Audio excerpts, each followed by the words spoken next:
Well, hey there, everyone. Happy Thursday. Welcome to So What, the Marketing Analytics and Insights live show. I am Katie, joined by my trusty chief statistician, John. Here are the numbers for you. We got them. Chris is once again traveling this week. We're keeping him busy. We're keeping him on the road. We're mostly keeping him out of trouble. Um, so, John, it got cold this morning, like really cold in New England.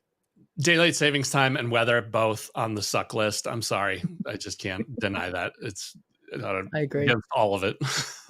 I wholeheartedly agree. So what doesn't suck is what we're talking about today. We are talking about using generative AI for survey analysis. So we'll sort of go over the basics of how you can use tools like ChatGPT to do some qualitative data analysis. This came up because every quarter we ask a one question survey. And so the one question survey, we ask people, we give them a text box, they can add in as much or as little as they want in terms of responses. But then we have to do something with that data. And we use it to inform our educational tools, our resources, our content, any upcoming webinars or services. And so it's really valuable data, but getting to the summary of what's in the data is something that we often, don't build in time for, or we forget, or we just sort of keep pushing off. And so I actually want to do this exercise with all of our past surveys as well to see what comes up, because I think it would be really interesting exercise. And so, John, we recently asked if you had money left over in your marketing budget this year, what would you spend it on? What kind of responses were you hoping that we were going to get? For us, the big thing with this quarter is we've seen a lot of bad signs, and interestingly enough, Chris has seen some stats as far as things possibly turning around within the last month or two, like things not being as bad as they have been. But a big part of it was just to, um, validate that data, whether that's really the case or not. Like, do people actually have budget? And if they did, what would they spend it on? And then, yeah, for us, it's obviously, it's a blind promotion stunt for us. I mean, we're just like, hey, what will people throw money to? Because we have different services we can provide. We have training, we have live events, there's all kinds of different things we can do. So as we're looking at year end, burn your budget before it's gone offers, we want to be able to offer, what our customers are most likely to jump on. So it helps us with make some product decisions, and then, yeah, give us really a lot more feel for just how the market is doing and what's going on. And historically, we've asked questions around more specific topics like Google Analytics or what kind of marketing challenges or education. And so this time we wanted to leave it a little bit broad because, John, to your point, we really wanted to make sure that if we had offers or services or content or resources, that they were the right ones. We weren't just sort of throwing everything at the wall and hoping that it would stick or resonate with people. So let's go ahead and get into it. So the first step was to actually get the data. So I wasn't going to have everybody watch me download the data, but so I downloaded our data from our website. We use Gravity Forms, and I downloaded all the responses into a single CSV file. And so what I'm going to do next is I'm actually going to bring that file into ChatGPT. So so you guys don't have to watch me stumble through typing, because John, I don't know if this happens to you, but I can type fine until somebody's watching. Oh yeah, that's classic. Performance anxiety. That's you're supposed to be a great typer, and when the stakes aren't there, it's fine. But yeah, it becomes sweaty quickly when the whole world's watching. It really does. I make most of my mistakes when people are watching, which is, I know there's a whole psychology behind that, but that's probably a different show. Um, so in ChatGPT 4, you have to be using ChatGPT 4, and you have to be using the paid version so that you can have the advanced settings of being able to upload your data. So if you have that, you'll see this little plus sign right here. That's where you can add your attachment. So let me go ahead and do that. So first of all, you have to have data. You have to have it in some sort of a readable form. I would probably recommend a CSV file for ease of use. And so let me go ahead and add that. Here we go. Great. All right. So you can see it just added my spreadsheet. And then we have to build the prompt. We actually have to tell the system what we want it to do. So when I did this a couple of weeks ago, I built a very straightforward prompt. But John, what I want to do is get from you what you think I missed so that we can make this a better, more valuable prompt. And so I started with the persona. So you are a market research analyst. You think that that's accurate? Yeah, that's good enough for this, sure, for a first run. Okay. And then I said, and you asked your audience, if you had money left over in your marketing budget this year, what would you spend it on? Which is the exact question that we asked in the survey. I then said you are analyzing the data to be easily understood. I realized in reading through this, I didn't add in a purpose, like here's what we're planning to do with the data to give a little bit more context. So what would you say? You want to be able to use this data to tailor content, promotion, services. Yeah, well, how about just run down after this is what you need to answer. What are you asking it down there? What's the rest of the? I basically say show your work and provide a download link, and I'll get into what these two pieces of the prompt mean in just a second. Okay, cool. But yeah, so we can go through the questions, but I want to make sure I sort of get the full context. Yeah, and so you're asking for a chart. Okay, so that's good. So as far as I don't know, for our audience, you could say that it's primarily focused on business to business. You could also say, yeah, we're going to use this data to determine what products and services to offer in the fourth quarter.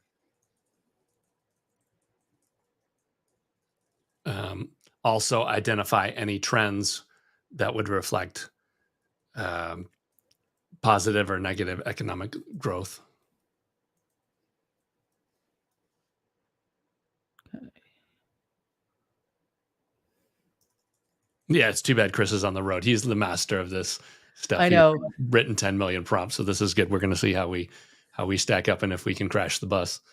Well, and I feel like this is a good exercise to not have Chris included on, because Chris is an expert in artificial intelligence and generative AI and prompt engineering, whereas I like to think that I represent everybody else who isn't an expert, but I know enough to get the system running. So I want to show what it looks like from a non-expert, a non-data scientist perspective, where a lot of us are just sort of like, what can this system do? What do I need to be able to make it do?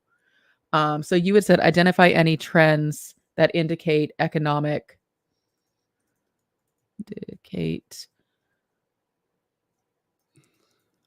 or you even say indicate the state of the economy. Perfect. And again, when people are watching is when I also forget how to spell. So far we have, you are a market research analyst and you asked your audience, if you had money left over in your marketing budget this year, what would you spend it on? You are analyzing the data to be easily understood. You will use this data to determine what products and services to offer in the fourth quarter. Your audience is mostly B2B. Attached are the responses. I like to add that in just in case. Like, I like to cut down on any ambiguity between the prompt and the system. And so I don't want the system to come back and be like, is the data that's attached the data, like the data that you want to use? To me, this just sort of cuts down a step of saying, like, attached to the responses that you'll be analyzing. You could also add into the sentence, like, are you able to read the data? So that's also a good QA check. If you're unsure of how your data is structured, you could say, I'm attaching some data. Are you able to read it? And the system will say either yes or no. If the system says no, you can say, what do I need to do in order for you to be able to read it? Or can you help me? And then you can jump into your prompt. So that's just another way to approach it. I happen to know my data is literally one column of plain text with a bunch of responses. So I'm not too worried about the data not being readable. So we've given it the data, we've given the prompt, and we said, this is what you need to answer. What are the themes? Can you put these responses into some kind of chart? What doesn't make sense in the responses? What will people primarily spend their budgets on?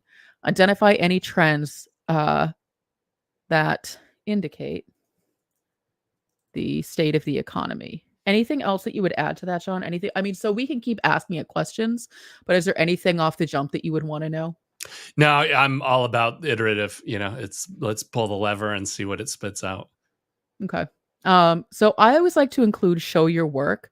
When you include this, when you're doing some kind of data analysis, what it's going to give you back is Python code. And so if you're someone like Chris who likes to build their own code sets to do data analysis, this is something that would help you start to piece together that code so that you could do it in a repeatable way offline from using a generative AI system.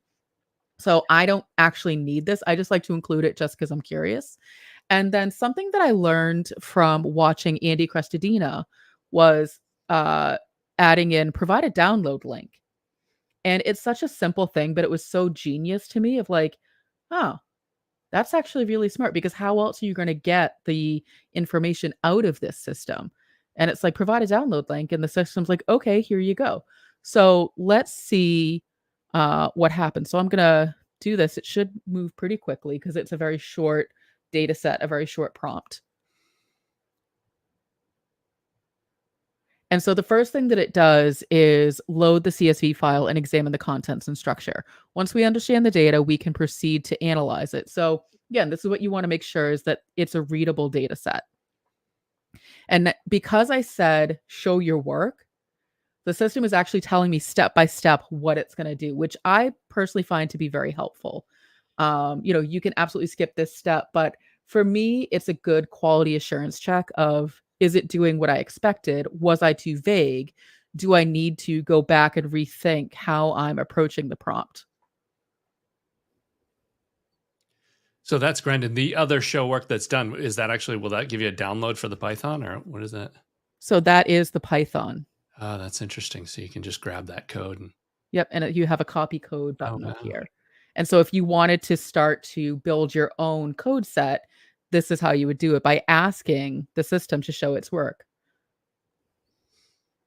Okay, so now it's going through to analyze responses. I will take this 6-step process based on the information we gave. And so again, we said, show your work. So you can see all of the different pieces of code that it's starting to assemble, which is really interesting. So again, you could use that to start to assemble your own code set.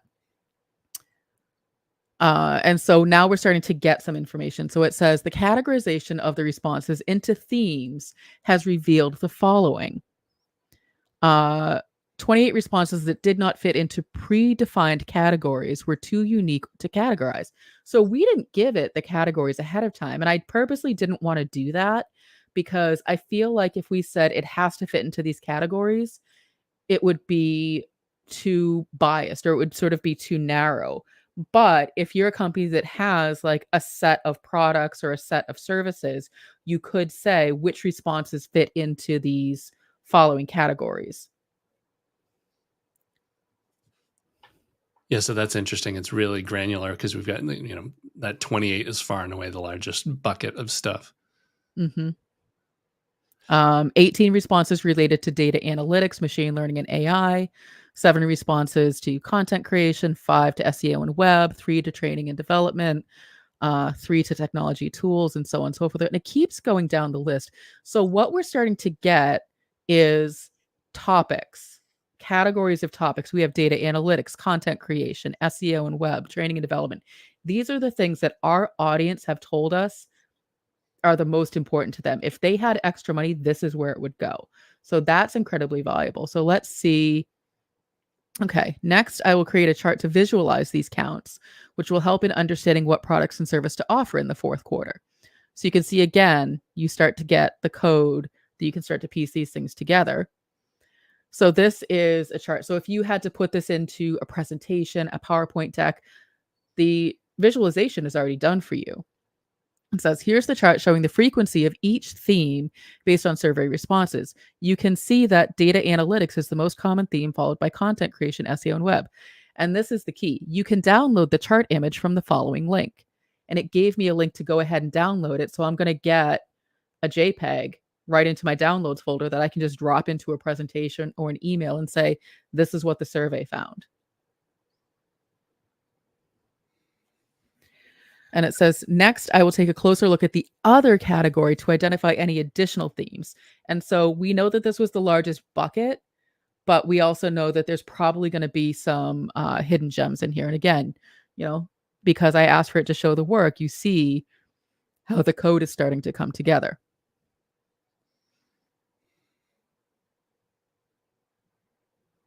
I like this one. Some responses are quite unique or off topic, such as MDMA, shoes, puppies, and unicorns, which don't seem to make sense in the context of the question and could be jokes or errors.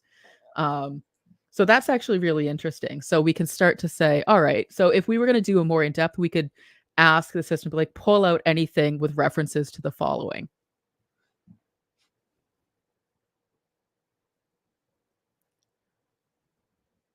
Other responses suggest activities not covered by the initial themes, such as sponsorships, social media marketing assistant, and sending small tangible presents to would-be clients, which could suggest new categories related to engagement or direct marketing. So that's really interesting.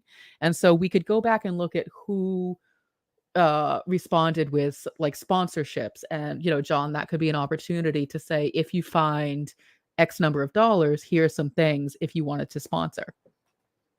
Yeah, that's stuff to jump on there. That's interesting. And yeah, it is funny. I hadn't thought about how, over in the Slack community, there's a lot of frank discussion and a lot of joking, and of course that translated right over to some of the questions.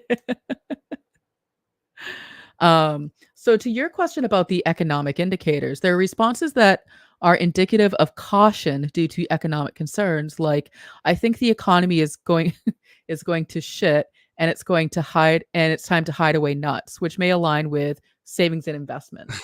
So we have to take that with a grain of salt, of course. And again, asking it to show its work. And so now we're seeing, after refining the themes and recategorizing other responses, here are the updated counts. And of course, we got a network error. So that's unhelpful. That's interesting. So we would have to, start this all over again. But so far, John, do you think that this is a valuable exercise? Yeah, it is. Not surprisingly, data analytics is huge. I think another step would be have it output a CSV file, by category. So then we could go back and read the specific ones and get a better feel for what's going on there. And yeah, I don't know. I mean, what's your thought? My gut was, there was a whole long tail of ones that are 3 or less. I would just cut that off unless there was something else going on. Well, and I think that those are questions, like if you're purely using generative AI for this analysis, I think that it's good to add that into your prompt. And so, if you sort of give an initial look to the CSV file and be like, it looks like there might be some junk in there, or it looks like there might be some really short answers, you could probably include in the prompt, only look at responses that are 5 words or longer, or disregard any responses that are 1-word answers, or disregard any responses that include the following terms, such as puppies and unicorns, which I'm pretty sure was my response when I was testing the survey. Yeah, it's funny. It's like any import export of data. Like every time you do it, you end up with a grocery list of like, okay, next time we run this, these are the 12 things we got to add. So now what's interesting is, so because we got the network error, we are regenerating it. And the way that it's putting together its responses is different from what we just got 5 minutes ago. So I'm going to let it see if it will finish, and then we can go through what the responses are. But I find that to be really interesting that it's presenting the data a different way this time. Yeah, that's really interesting for long-term testing and the way you do stuff. And I know some models have a seed value that you can set so that you could get closer aligned. But yeah, it is interesting how it's really a randomizer in some ways, right? I mean, you're getting a different set of probable answers. So yeah, that's a little bit shaky for folks pursuing the truth. It's a little bit creepy that it comes up with a different take every time. Well, and it's funny, when earlier this year, when Chris and I were going over a lot of these systems, one of the questions that came up a lot was, if I ask a prompt and you ask a prompt and it's the exact same prompt, will we get the exact same answer? And the answer is no. We're 2 different people on 2 different computers. And even if it's the exact same prompt, I think we actually did this exercise on one of the live streams, you're going to get different responses, even if you hit go at the exact same time, because the amount of data being collected by these systems at any given second is constantly changing the backend database. And so there's no possible way for you to get identical answers every single time. Okay, so it did finish this time without an error. So that means that we'll be able to ask it new questions. So let me go back up to the top. We see the chart again. So let's see what it did this time. All right, so again, it sort of went through. Let's start by loading and examining the contents provided in the data. So that's great. And you can see the code is there. And then once it did that, it said, here are the first 5 responses from the data set. So it's validating that it can read the data. So we could look at our data set and be like, yep, those are the first 5 responses. Got it. To analyze this data, I will do the following things, which is just repeating what we asked it to do, which is great because then it means that we have structured the prompt in such a way that the system understood what we were asking. So it says, first, I will proceed with a qualitative analysis to identify the themes. Then we'll quantify these themes and visualize the results, which is interesting. It didn't do this last time. And so if you're wondering why, I couldn't tell you why we got a different, set of responses this time than we did a few minutes ago.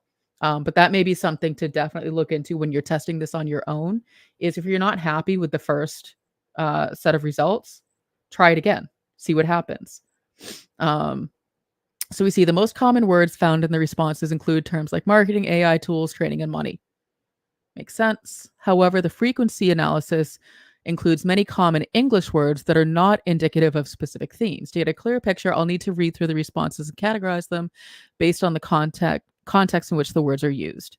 So then it says, I will now do this. So the thematic categorization revealed the following distribution: AI and machine learning, marketing, tools and technology, financial caution, training and education, and other. So this, again, we start to get these categories which can turn into topics where we could create content or take a look at our services and see what aligns with AI and machine learning or marketing or tools and technology, tech stacks, those kinds of things.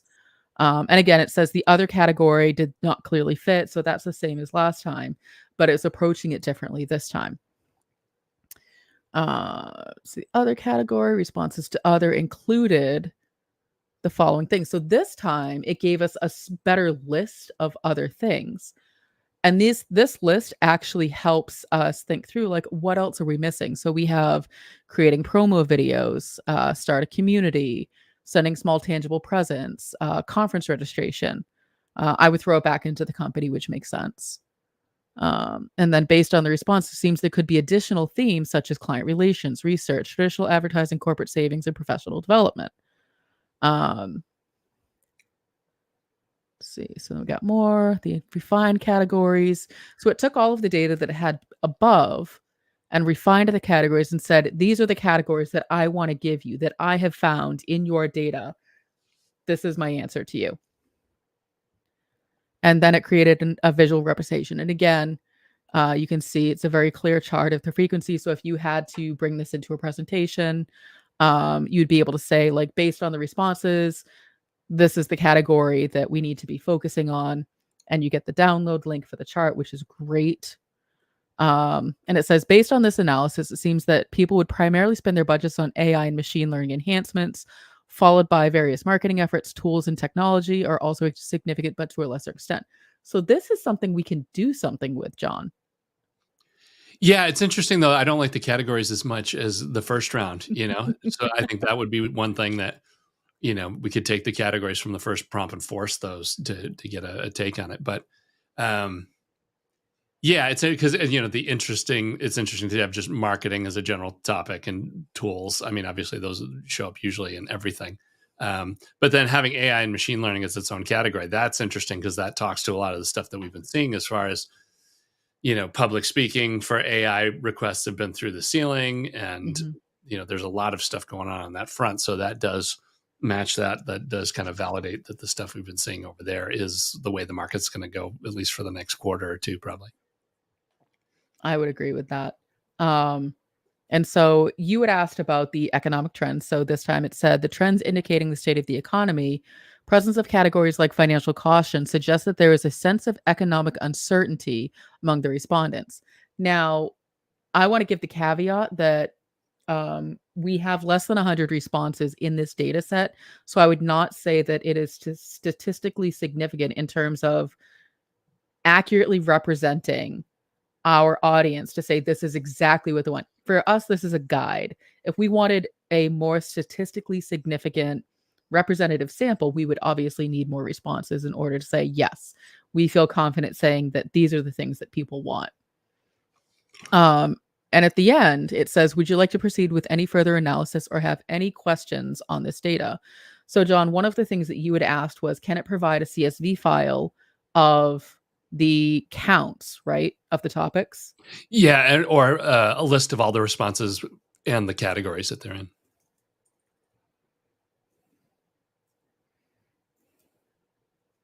File of the responses and the categories. See? The whole people watching me type thing. That they are in. Please provide a download link to this file. John, when you write prompts, do you say please and thank you? Yes, I want the robot overlords to pass the house over when they come killing. This guy was nice to me. He wasn't a jerk. So it says, I have saved the categorized responses to a CSV file. You can download it from the following link. So I'm going to download it. And let me pull it up. So, okay, that's interesting. Oh, you'll have to share that one if you want to. Yeah, I'm going to see if I can share this one instead. Share screen, share window, categorized responses. All right, so I got exactly what I asked for. I got a very basic spreadsheet with here are the responses and here are the categories. And so I can just go ahead and sort these and see everything that falls into what ChatGPT thought was AI and machine learning, client relations, and so on and so forth. So that's actually really helpful too, because you can then go back to your original file. So we have emails and contacts in our files, but knowing that we're using a public system like ChatGPT, it's not firewalled in our own server. I didn't want to provide any contact information. Any personally identifiable information does not belong in a system like ChatGPT. So I purposely cut all of the emails out. So I would caution you, do not use systems like this in order to do that kind of analysis with that data. Our data set is small enough that we can then go back and repull it again and say who responded to what. Yeah, and I mean, I really would love to just for a second, like, shine a light on this, because this is amazing. Like, because we're dealing with 40 odd responses here, people are like, all right, whatever. But if you had 5,000 responses, just to be able to do this is fantastic. You would be able to chew this up. And then, privacy is totally concerned. But the way you can always deal with that is, whether in your Salesforce or HubSpot or whatever you're in, your records do have a unique key. So when you're doing your export, you take the key, and then that way you can run this report and you can match it back and upload it back in. And so now you can run full reports and do all kinds of call lists or whatever based on these categories. So that's a really powerful way to get through a project that could be a massive pain. Like a job like this could really suck if you have 10,000 responses, or if we're hitting Chris's newsletter and we've got 25,000 responses, this could really be a game changer for you to identify what the top 10 things are that need to have action taken on them. Mm-hmm. And I think that that's huge, because it really is the goal of artificial intelligence, especially generative AI, is to make things more efficient. And so I feel like this is a really good example of, instead of me fumbling through Excel and trying to figure out, pivot tables and creating columns and copying and pasting, we've spent, less than 30 minutes twice now going through ChatGPT, having it do the work. And I now have a usable spreadsheet. I have a bar chart that I can present. I have a rough summary analysis, all of which I would say go ahead and, make sure you do your QA and edit it yourself. But I feel like it is really helpful to get you, you know, 90% of the way with this kind of analysis. Yeah, and it's fantastic for exception analysis too. As you're looking at those categories, if you agree with those, you can spot check and match Mhm. them up, and now you only have to deal with the other ones. And so this would be a great pass you could take and go through the others, come up with the next batch of categories, or see if stuff needs to be properly aligned or whatever. Well, and, so one thing that you could do, with that as you're going through it is if you say, this doesn't really fit under, so a direct mail campaign, that doesn't really fit under AI and machine learning. You could recategorize it, recategorize all these, even change the names of the categories, and then re-upload the file into ChatGPT and do the exercise again. But it's still not going to take you as long as if you were trying to do this manually. And ChatGPT gave you the code so that you could start to build it yourself. Yeah, right. Worst case, you'd be saving an updated prompt. But yeah, if you really wanted to get crazy, you could go into the Python and write that. Mhm. And for people like Chris, that's exactly what they wanna be doing, and so he uses it to build code for, different analysis projects, and he's found that I think he stated it gets him, like, 85 to 90% of the way there, and then he just has to sort of put all the pieces together. So for this analysis, John, are there other questions that you would wanna ask based on this data? Like, what haven't we covered? Yeah, accurately categorizing is really 99% of the work, right? Because ultimately we do get to the point where we have to, read through the analysis and come up with some hypothesis of what we want to test. Um, yeah, that's always a great question. Just ask what it thinks it should do with it, see if it comes back with any wisdom or stuff that we had forgotten. I personally have found that these responses, like when you ask it a question like that, the responses tend to be fairly generic. But to your point, it is sort of like a good starting place of like, oh, okay, I hadn't even thought of that, for example.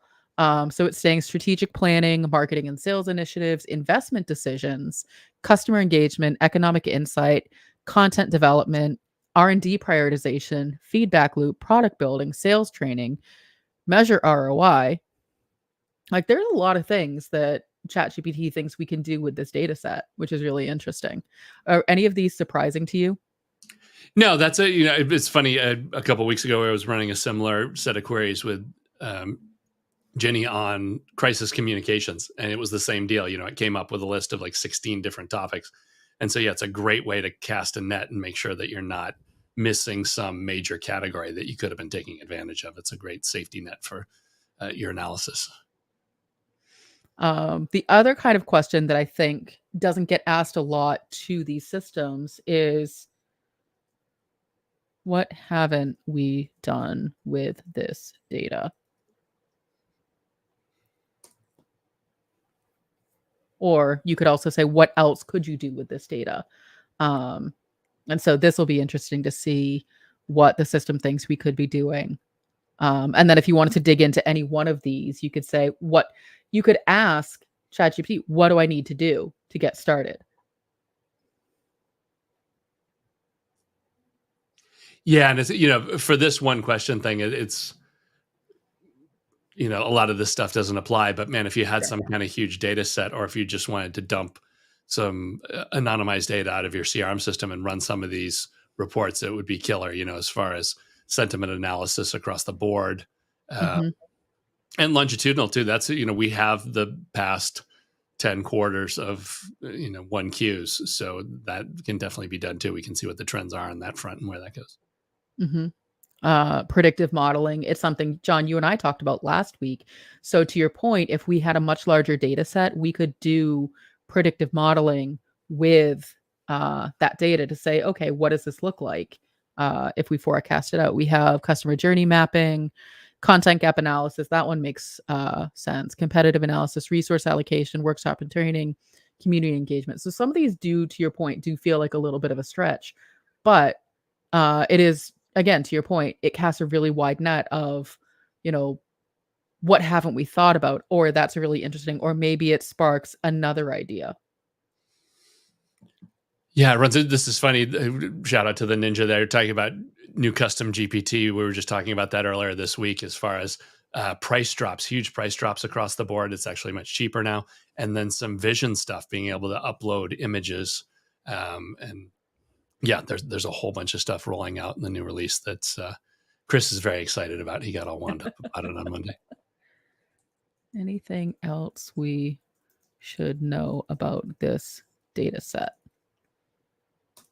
And here's the thing, you can keep asking as many questions as you want to ChatGPT and it won't get exhausted with, okay, stop asking questions. Like, it is there specifically to do this kind of work for you. So you can exhaust it, like you can try to exhaust it with all of the different questions. Like, any questions you have, this is a great place to ask all of them. You can anticipate the questions that might come up from your steering committee, your decision makers, your C-suite. Ask those questions and see what ChatGPT gives back so that you can at least be formulating an answer knowing that those questions are likely to be asked. So let's see. Anything else we should know about this data set? It says response bias. Okay, the data might be subject to response if the survey was not distributed evenly. That's a good one for us to think about. Sample size and representativeness. We did talk about how it is a smaller data set. Survey context, the way the question was phrased, making sure that we don't have that survey bias. Data granularity, qualitative data complexity, potential for misinterpretation, qualifiers and non-response, temporal relevance, ethical and private considerations, need for validation, missing contextual data. All really good things that we should be thinking out. So you could say, can you write a methodology for this analysis that I can use publicly? Yeah, that's the heartbreak list there. All researchers hate that. That's throwing all their hypotheses into the dumpster. And it says, certainly, here's a sample methodology. And again, you want to make sure that you don't just copy and paste these things into, but, John, as you were saying, that if you have a much larger data set, this is the type of information you would also want to include. And having the system do this for you, especially since the system did the analysis, having the system also write the methodology is a really good idea so that you can say, okay, this is what it says it did. Does this align with the way that you would expect it to work? It's actually going pretty well in depth, which is great. Yeah, and this is just classic. Like, nobody wants to write this document, right? Like, having this put together the first draft for you is huge time saver. All right, so we have all the things. Objective, the primary goal was to understand the preferences of B2B audience regarding their allocation of leftover marketing budget. That's accurate. We aim to identify key themes. That's accurate. Data collection. Yep, that's accurate. Data processing. That's accurate. So again, this is sort of a good way to also check to make sure that ChatGPT analyzed the data the way that you would expect it to. So this isn't just, even if you don't plan to use this publicly, it's a good way to approach it. So you can say, okay, this is what we did. Because especially if you're presenting this data to someone else, they're likely to ask, like, well, how did you get from A to B? Data export, analysis limitations. That's great. Conclusion. Can you put this methodology into a downloadable doc for me? Please provide download link.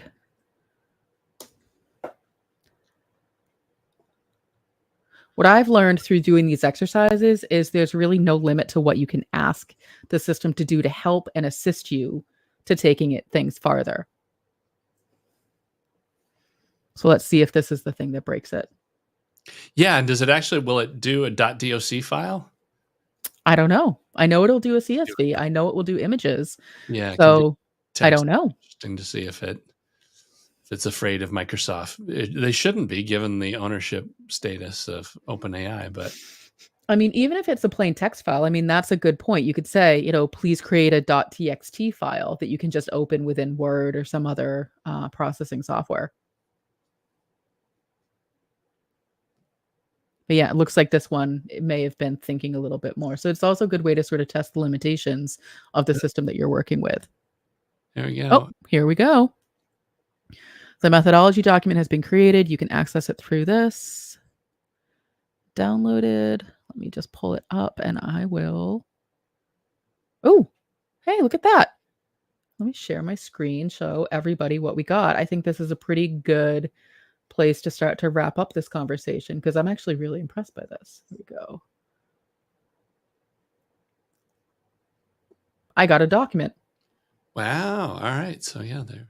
And it's pretty well formatted, very easy to copy and paste. I could just make my edits directly in here. And so, I could go back through and say, can you put all the pieces of code together into one, file so I can download that. So there's a lot of different ways you can approach getting the information out of ChatGPT. You could ask it to put the summarizations, the analysis into a document and download that. So again, you don't have to like copy and paste everything. Just tell the system what you want it to do in very clear language, and it should be able to do it for you. But in less than 45 minutes, John, we have analyzed our data. We have started to understand what our audience wants to spend their money on if they had it. We have a methodology statement. We know that there are limitations with the data. This is all within 45 minutes. I mean, that's pretty good. Yeah, being able to clean up and categorize the data in 5 minutes is just game changing. So what else would you add before we start to give ChatGPT a break? Anything else? No, I think that's a good, place to run with. I think the thing with this too is, you see that, and then over the next 3 days, you come up with more ideas for like, okay, how could we use this, and where could it go? And so, this is definitely it's great to play around with it, and anything that can speed up chewing of the data, formatting it in different file types, all those headaches that slow everything down. It's great to find ways to make that happen faster. I would say too, and so what we saw was like limitations, representativeness. You can start to ask the system those questions of how many more responses do I need to get in order to have a representative sample? And it can start to outline those plans for you of if I have 70 responses, but my audience is 10,000 people, how many responses do I need to get in order to have it to be statistically significant? Yeah, 70 responses. If you're getting under 30 in the individual categories, yeah, you're nowhere near where you need to be. You gotta go back to the drawing board. All right. So we covered bringing your qualitative data into ChatGPT to do a basic, straightforward analysis. I have my charts. I have my summaries. I have my methodology. I think I'm good to go. So if I had to take this to a meeting, I would feel pretty confident to say I at least have talking points to say this is what we've learned from this data. We can certainly do a deeper dive, but now we can create a content calendar. We can, think about promotional emails highlighting certain products. We have one-to-one outreach that we can do. So there's a lot of next steps that we can now take from this short amount of time that we just spent doing this exercise. Sounds good. Oh yeah, we had one other question asking about Mhm. security risk for getting the data, and yeah, it's absolute security risk. You don't want to be just randomly loading, stuff lying around your company. And we have clients that we've worked with on this stuff as far as being able to set up something in house on your own server, so then you can Mhm. upload all the goodness you want, and then you have the added benefit of that's your training set too, so that you Mhm. can adapt the model to your business specifically and not share it with anyone. So, yeah, good question. Thanks for that. Yeah. So if you're using public systems, if you're subscribing to ChatGPT and it's not firewalled with on your own servers, you're not building your own large language models, as much as you can, don't include any of that information. John, you made a really good point earlier about systems like HubSpot and Salesforce have unique identifiers attached to each record. So use those numbers instead when you're doing the analysis. So then you can re-import the data into your CRM system, or whatever system you're using, and it matches back to those individual customers rather than using their names, their emails, and their companies. Credit card info, yeah, all the good Yeah, stuff. don't do that. All right. Any final words? Get back to work. There's plenty of Get back. data to churn through. Go get at it. All right. Well, we're going to be on hiatus for the next 2 weeks. We'll be back here on November 30th. Until then, let's stay classy, San Diego. Thanks for watching today. Be sure to subscribe to our show wherever you're watching it. For more resources and to learn more, check out the Trust Insights podcast at trustinsights.ai/TI podcast and our weekly email newsletter at trustinsights.ai/newsletter. Got questions about what you saw in today's episode? Join our free Analytics for Marketers Slack group at trustinsights.ai/analytics for marketers. See you next time.